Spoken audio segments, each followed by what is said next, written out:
Assalamualaikum warahmatullahi wabarakatuh. Perkenalkan, kami dari Ruang 448. Ada Saya Multazam. Saya Amalia Majid. saya Nisa Kumala. Di video ini kita akan menjelaskan tentang siklus pengeluaran. Yuk disimak videonya. Kalian tahu nggak sih tentang siklus pengeluaran? Siklus pengeluaran adalah serangkaian aktivitas bisnis dan operasi pemrosesan informasi terkait yang terus-menerus berhubungan dengan pembelian serta pembayaran barang dan jasa. Apa aja sih aktivitas siklus pengeluaran itu?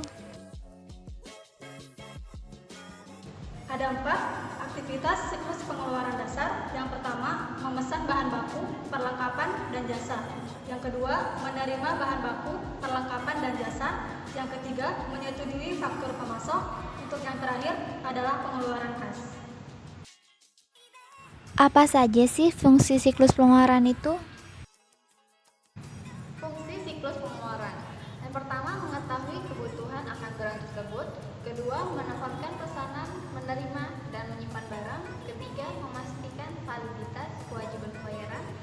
Keempat, menyiapkan pengeluaran kas. Apa sih tujuan utama siklus pengeluaran itu?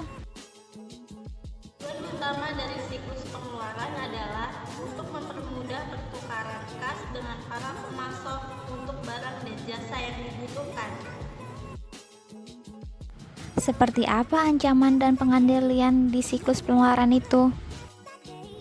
Ada ancaman dan pengendalian dalam siklus pengeluaran.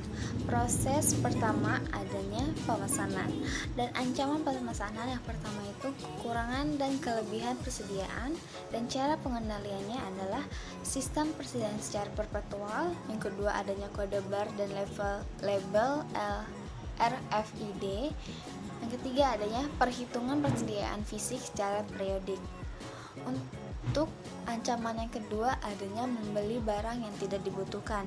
Cara pengendaliannya adalah sistem persediaan secara perpetual. Yang kedua ada tinjauan dan persetujuan permintaan pembelian. Yang ketiga adanya fungsi pembelian tersentralisasi. Yang ketiga ancamannya adalah membeli pada harga yang melambung. Untuk pengendaliannya adalah adanya daftar harga. Yang kedua penawaran yang secara kompetitif. Yang ketiga tinjauan pesanan pembelian. Dan keempat adanya anggaran. Proses yang kedua adanya pengeluaran kas. Ancaman pengeluaran kas yang pertama adalah kegagalan untuk memanfaatkan diskon bagi pembayaran tepat waktu. Dan cara pengendalian yang pertama adalah pengisian faktur berdasarkan tanggal jatuh tempo untuk diskon. Yang kedua adalah anggaran arus kas. Ancaman yang kedua adalah membayar untuk barang yang tidak diterima. Cara pengendaliannya yang pertama adalah mensyaratkan bahwa seluruh faktor pemasok dicocokkan dengan dokumen pendukung yang diakui baik oleh penerimaan dan pengendalian persediaan. Yang kedua adalah adanya anggaran bagi jasa. Yang ketiga adalah mensyaratkan tanda terima bagi biaya perjalanan. Ini adalah adanya proses penerimaan atau aktivitas penerimaan. Dan ancaman yang pertama adalah menerima barang yang tidak dipesan. Cara pengendaliannya yang pertama adanya mensyaratkan keberadaan pesanan pembelian yang disetujui sebelum menerima setiap pengiriman. Ancaman yang kedua adalah kesalahan dalam perhitungan. Untuk pengendaliannya yang pertama tidak menginformasikan pegawai penerimaan mengenai kualitas yang dipesan. Yang kedua mensyaratkan pegawai penerimaan untuk menandatangani laporan penerimaan. Yang ketiga adanya insentif. Yang keempat adanya penggunaan kode batang atau label RFID. Yang kelima adalah konfigurasi sistem RRP untuk menandai diskrepansi antara kuantitas yang dipesan dan diterima yang melebihi toleransi ambang batas untuk penyelidikan. Ancaman yang ketiga adalah memverifikasi penerimaan jasa. Cara pengendaliannya adalah dengan pengendalian anggaran. Dan kedua adanya audit. Seperti apa masalah-masalah umum keseluruhan siklus pengeluaran itu? Masalah-masalah umum keseluruhan siklus pengeluaran, data induk yang tidak akurat atau tidak valid, pemesanan dari pemasok yang tidak disetujui, pembelian bahan baku yang kualitasnya inferior atau rendah, pengiriman yang tidak tepat waktu, pengiriman pembayaran ke alamat yang salah, penipuan pembayaran ke pemasok yang fiktif, menghasilkan penundaan produksi, pembelian yang tidak perlu, dan kelebihan persediaan. Dan bagaimana cara penanggulan siklus pengeluaran itu? Adapun cara penanggulangannya yaitu menggunakan pengendalian integritas pemrosesan data. Ini juga penting untuk membatasi akses data induk siklus pengeluaran dan mengonfigurasi sistem sehingga hanya pegawai berwenang yang dapat membuat perubahan atas data induk. Seperti apa sih flowchart siklus pengeluaran itu? Prosedur pengeluaran kas. Berdasarkan flowchart tersebut dapat dilihat prosedur yang pertama itu, bagian supplier membuat faktur 2 rangkap. Lembar 1 dikirim ke bagian pembayaran, lembar 2 disimpan sebagai arsip. Kemudian bagian pembayaran menerima faktur lembar 1 dari supplier. Berdasarkan faktur tersebut, bagian pembayaran membuat surat permintaan pengeluaran kas atau SPPK sebanyak 2 rangkap. Lembar 1 dikirim ke manajer dan lembar 2 disimpan sebagai arsip. Manajer menerima SPPK lembar 1.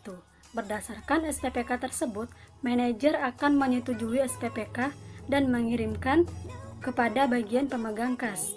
Bagian pemegang kas menerima SPPK yang telah disetujui dan berdasarkan SPPK tersebut, bagian pemegang kas membuat bukti kas keluar sebanyak 3 rangkap.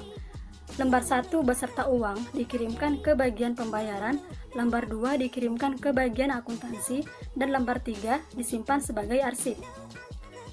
Bagian pembayaran menerima BKK lembar 1 beserta uang. Selanjutnya, bagian pembayaran melakukan pembayaran kepada supplier. Supplier menerima pembayaran dari bagian pembayaran. Berdasarkan pembayaran tersebut, supplier membuat surat pelunasan pembayaran atau SPP sebanyak 2 rangkap. Lembar 1 dikirimkan ke bagian pembayaran dan lembar 2 disimpan sebagai arsip. Bagian pembayaran menerima SPP lembar 1, kemudian membuat laporan pembayaran sebanyak 2 rangkap. Lembar 1 dikirimkan ke bagian akuntansi untuk dicek dan dicocokkan dengan BKK yang diterima dari pemegang kas, dan lembar 2 disimpan sebagai arsip. Berdasarkan BKK lembar 2 dari bagian pemegang kas dan LP lembar 1 dari bagian pembayaran, bagian akuntansi membuat laporan pengeluaran kas sebanyak 2 rangkap. Lembar 1 dikirimkan ke manajer dan lembar 2 disimpan sebagai arsip. Jadi, untuk kesimpulan siklus pengeluaran itu adalah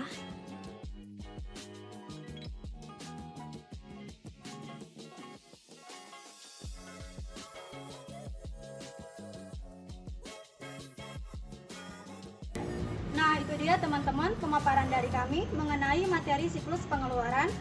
Nah, udah pada paham belum semuanya? Semoga video ini bermanfaat ya. Sekian dari kami, wabillahi taufiq wal hidayah. Wassalamualaikum warahmatullahi wabarakatuh.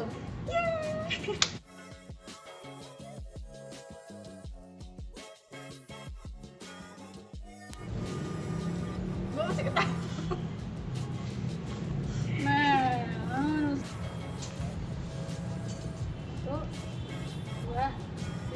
Assalamualaikum warahmatullahi wabarakatuh. Udah. Formasinya ganti dong. Iya dong. Assalamualaikum warahmatullahi wabarakatuh. Perkenalkan kami dari ruang 448. Ada Saya Multazam. Saya Amalia Majid. saya Nisa Kumala.